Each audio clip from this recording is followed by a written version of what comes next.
Ngayon ay lockdown kami ng 3 araw. Biyernes, Sabado, Linggo. Dito na kami matutulog ni Randy sa aming kubo. Baka kasi bukas bawal na maglakad. Hindi na kami makakadaan diyan. Ako'y malulungkot na wala dito sa bukid. Ako'y init na init sa bayan. Kaya dito na kami tutulog. At ito yung gusto ko, yung nasa lupa talagang gusto ko. Pag mga summer, pumupunta kami sa mga camping, hindi talaga ako naglalatag. Kung wala din lang langgam, ako sa lupa natutulog. Ang gusto ko yung maraming hamog.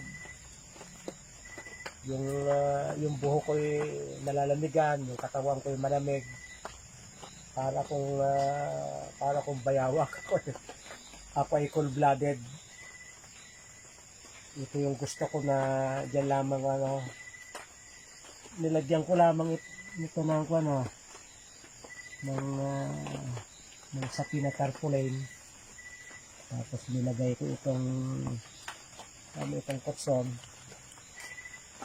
Ayaw ko nang naando sa taas. Gusto ko talaga dito sa lupa. Dahil ang purpose ko yun, para kitang-kita ko yung bubong. Ginawa ko transparent yan. Para pag maliwanag ang buwan, ay di kitang-kita ko yung mga dumadaan na ibon sa gabi. Kung may aswang na dadaan, kitang-kita ko rin. At kung madilim naman at maraming bituin, ay di makikita ko. Kasi ngayon ay tag-ulan, kaya hindi makita yung labas ng bahay. Pero yan ay dati maliwanag ang buwan at kitang-kita yan. Yung bagang patak ng tubig, na pakinig mo na naglalakapakan yan, kita mo yung talsik ka sapagkat itong bubong ay transparent, ay parang nagpapagaling, nagpapaantok. Doon sa bayan, pag ako yan doon, natutulog ako medyo gabi na. Ay dito, wala pa itong alas 7. Kung nakahiga na, mga 15 minutes, ako'y tulog na. Gusto ko na yung mga dingding na yan, yung butas-butas baga. Pagdating ng hangin, ayan lusutan yan. Ay, hindi kailangan ditong electric fan. At na wala pa ditong kuryente, magpapatakid pa kami dito ng solar para hindi lang kami kuryente. Yan ang advantage ng walang kuryente. Ay halos walang stress. Kasi yung mga palabas sa TV, mga balita, mga sports, pang-stress yan. Halos wala namang balitang maganda. 90% ang balita ay masama, naka-stress. Yung sports, halos wala namang hindi stressful yan. Kasi halimbawa basketball, alam nga namang wala kang kakampihan, ay kung matalo yung iyong team, ay di malungkot ka. Kung boxing, matalo si Pacquiao, ay di ko ilungay-ngay.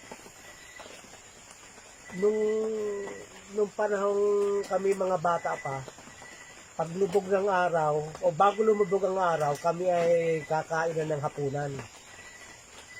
At bago dumilim, nasa loob na kami ng kulambo. Yun yung tamang buhay. Kasi ginugulo man na yung 12 oras sa pagtatrabaho na ikay gising. Kaya ang Diyos naglagay ng hinati yung araw. Yung 12 oras ay gabi, yung 12 oras ay araw. Para 12 oras kang gising, 12 oras ka naman dapat matutulog. Kaya ito yung original na buhay natin. Nung wala pang maraming technology, bago lumubog ang araw, nakakain ng hapunan, at yun yung tama sa health. Pangit kumain ng madilim na. Dahil dapat bago tayo matulog, ilang oras lang nakapahinga yung tiyan bago tayo matulog. Kaya itong lockdown, yung lahat ng program sa lockdown, mga social distancing, yung wag tayong lalabas sa bahay, ito yung original na buhay. Na dapat ang mga bata, paglubog ng araw ay nasa bahay na. Dapat ang mga estudyante, pag-aaral ang iniintindi, hindi pagsisilpon, hindi pagbabarkada. Kaya ito para kami mga grade 1. Kami bumalik ng buhay ng sinauna. Sapagkat yung sinaunang buhay, ang buhay na mas maganda sa atin. Yun ang mas bagay sa atin. Ang ginawa ng pandemic, ikinurek yung ating pagkakamali. Ibinalik ng pandemic ang balance. Dahil sobra na, maling-mali na ang tao. Magkakasakit na ang tao. Ang balance ng nature ay sirang-sira. Ang activities ng tao araw at gabi ay tuloy-tuloy. May mga lugar na hindi natutulog, ang mga city ay hindi natutulog.